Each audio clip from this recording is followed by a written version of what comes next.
Alright, welcome everyone. In today's video, I'm going to be discussing a new bill that was just introduced to help raise Social Security checks, including but not limited to retirement, disability, SSDI, survivors, spousal, SSI, and VA benefits. Is it a good thing or not so much? Well, that's a great question and exactly what I'm going to clarify for you here in the video.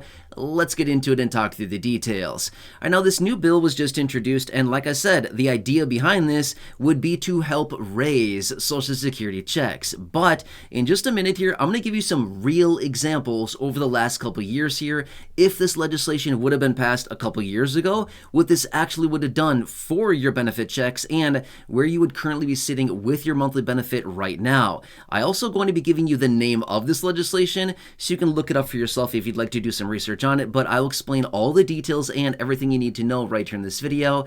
Let's get into it again. Talk about, is this really a good thing, or would this really maybe not serve the beneficiaries as much as we've been led to believe over the last couple years? Either way, let's get into it and talk about this new bill. However, really fast before we do, can I ask a huge favor of you? If you've not done so yet, or if you happen to be new here, will you make sure to subscribe to the channel right down below the video? There's the big subscribe button down there. Will you make sure to hit that? It's totally free to do so. Always has been, always will be. I'm here for you every single day, watching the headlines, doing all the research, answering questions, advocating on your behalf, doing anything I possibly can right now to help you get more money in your pocket through programs, raises to benefits, new legislation, all the things like this. I'm talking about it literally every single day. I want to help you out as much as I can. So again, thank you so much for joining me. Truly do appreciate it. Please subscribe down below and feel free to share the video with the share button right down below the video with your friends on your social media. All right, thank you so much. Truly appreciate your support. Thank you so much for watching. Let's talk through the details of this legislation. All right, so this is not the first time we've heard legislation very similar to this. However, this is a very new bill that was just introduced. However, it echoes many other pieces of legislation that are already out there trying to do this exact same thing, okay? So let me explain exactly the name of this legislation, and let me explain the details of this, because if we look back over the last, call it 2 or so years, now again, there's many more years to compare here, but I want to use this year, right now, 2024, and I want to use last year, 2023, as perfect examples about this, because if we look at the real numbers behind this, changing this, what they want to do with this legislation, may not be the most beneficial for beneficiaries, even though we continue to see lawmakers coming forward saying this would be very beneficial for the beneficiaries. I don't know about that so much, but again, I will give you the numbers, and we can look at all the details about that, and you can judge for yourself. And again, I would love to hear your comments down below in the comment section. If you're interested in sharing, do you think this is compelling, or is it just kind of like they're stepping over pennies to try to pick up dollars? And in this case, it's not even dollars. They're stepping over pennies to try to pick up other pennies, right? Okay. Anyway, so here's what it comes down to. The name of the legislation, and again, you can always fact check anything that I talk about. That's why I give you the names of this legislation, so you can look it up for yourself. But the name of this legislation is called Boosting Benefits and COLAs for Seniors Act. Again, Boosting Benefits and COLAs for Seniors Act. Okay, that's the name of the legislation. Now, fancy name, but what do they want to do with it? It all comes down to the COLA. Remember, you've heard me talk about this many times before in other videos. As far as the COLA goes, it is adjusted every year based on inflation. Now, it's tied to the CPI-W, Consumer Price Index for urban wage earners and clerical workers. That's what that is. However, this legislation, along with many other pieces of legislation that are already out there, want to change it from the CPI-W to the CPI-E, which is the Consumer Price Index for the elderly. Now, the CPI-E is focused on those expenses that are mostly consumed by those people that are aged 62 and older. So it has a heavier weighting on those things that people age 62 and older spend their money on. One of those is healthcare, which, by the way, quick side note, as I was doing follow-up research on this, I came across a crazy statistic. Let me share with you really quickly, okay? This statistic came in and showed between the years of 2009 and 2019, for those people aged 65 and older, out-of-pocket healthcare costs went up 41% in that 10-year period of time. with healthcare. Okay, that's nuts. That's a lot, right? Over a 10-year period of time, 41%. So anyway, I thought that was a very interesting statistic. Just wanted to throw it in here really quickly. But anyway, back to this legislation here, okay? So here's what they want to do with this. They want to change it from the CPI-W to the CPI-E. Now remember, they've been all telling us for a very long time that the CPI-E outpaces the CPI-W. Okay, maybe it does a little bit, but let me give you a couple quick examples here, okay? Remember last year, 2023, how much of a COLA did we get? We got 8.7%. That was based on the CPI-W. That is the real COLA that we got last year in 2023. However, get this. If they would have changed it to the CPI-E prior to last year, and they actually would have used the CPI-E to calculate our benefit increase for last year, 2023, guess how much we would have gotten as a COLA? 9%? 10%? Nope, not even close. 7.8%. It would have been less by 0.9%, nearly 1% less on the COLA last year if we would have used the CPI-E versus the CPI-W is what we're currently using right now. So again, we would have gotten stiffed last year by a tune of about 1%. That's rough, right? Especially when inflation is well above even the 8.7% that we got as a raise. However, now let's apply the CPI-E instead of the CPI-W to this year, 2024. Now remember, starting at the beginning of this year, 2024, we got a 3.2% COLA to our benefits, okay? That's based on the CPI-W, what we currently use right now to calculate benefits. However, if they would have used the CPI-E to calculate the raise this year for 2024, guess how much the COLA would have been?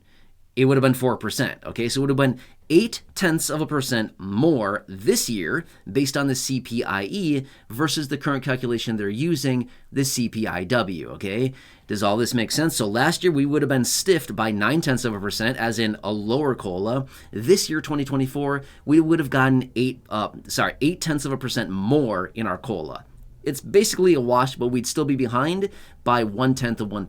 Does that make sense? Actually, we'd be behind more than that because last year it's compounded. This year we actually got, in real dollars, more money because it was compounded on top of the 8.7% from last year. Does that make sense? Now, I'm going to throw in my little twist here, okay?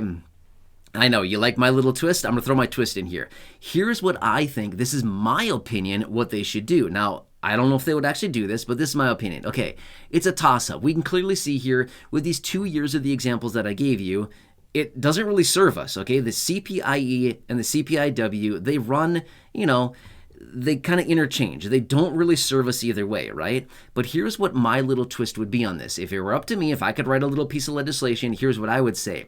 Highest and best. Here's what I want to say about it, okay? So here's my little proposal. Here's what I would do if I were a lawmaker coming back. I would say, we're going to use highest or best. CPI-W or CPI-E, whatever is higher, we're using that one for the respective year, okay? So last year, in my little twist here, that's what I'm calling it, my twist, okay? That's maybe the name of my legislation here, okay? So Matt's legislation is called the Twist Act, okay? We're going to call it the Twist Act, okay? I don't know why, it's just what I'm calling it right now, okay? Anyway, just made that up on the fly, okay? But anyway, here's what I would say.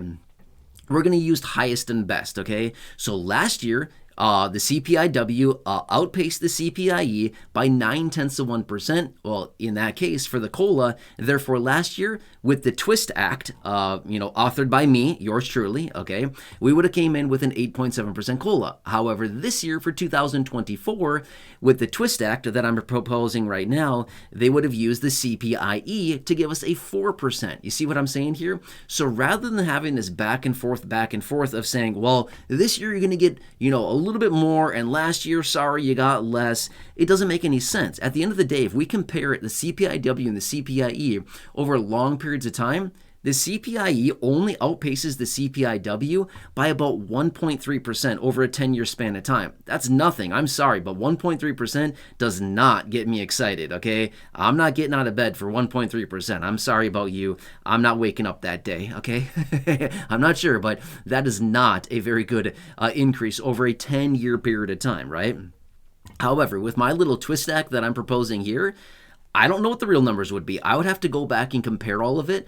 I did not run all that math on it, but I would be willing to bet that we'd be running multiple percentage points higher. It's not a perfect solution. I'm not saying that it is. But this would certainly be a better approach going forward to saying, okay, we got the CPI-W, we got the CPI-E, we're going to use highest and best for the respective year. Whatever comes in hotter, that is what we use to adjust benefits more accurately for fixed income beneficiaries. Again, it's not a perfect solution, but at least it's something to better reflect here. But anyway, this is the new bill that's out there right now. I'm going to be totally honest and totally transparent with you right now. I don't foresee this passing. Okay, just being real with you. Maybe that's not what you want to hear, but again, I've always said this before. I'm always going to bring you honest, accurate, reliable, and transparent information. And if I see a piece of legislation that I think has a good likelihood of passing, I'm going to tell you that. In a situation like this, I'm going to tell you this much. I do not foresee this standalone bill passing anytime soon. If lawmakers come forward and they start reforming Social Security in a major way, maybe they throw this one in there and say, hey, as long as we're doing it, let's just pass this one along with it. If they were to do that, then fine, maybe. But I do not foresee this passing as a standalone bill in any way, shape, or form. It's just not going to happen. Why would they? They're not going to spend all this effort to do this when it's really not going to serve anybody at the end of the day. Does that kind of make sense? Anyway, that's my opinion. Maybe I'm wrong on that. I don't know, but I just don't foresee any traction with this. So anyway, I just want to bring this to your attention really quickly. I want to share with you this bill here. Again, check it out if you want to. Boosting Benefits and COLAs for Seniors Act. That's the name of it. Plus my little twist act that I just introduced here. You can't look that up anywhere because honestly, I just gave it to you here in this video, okay? It's not like a real proposal. I just threw it out there. It's my little proposal that I'm introducing here. So anyway, hope this helps you. As always, please subscribe down below. Share the video with your friends on your social media. Share button down below. Subscribe button down below.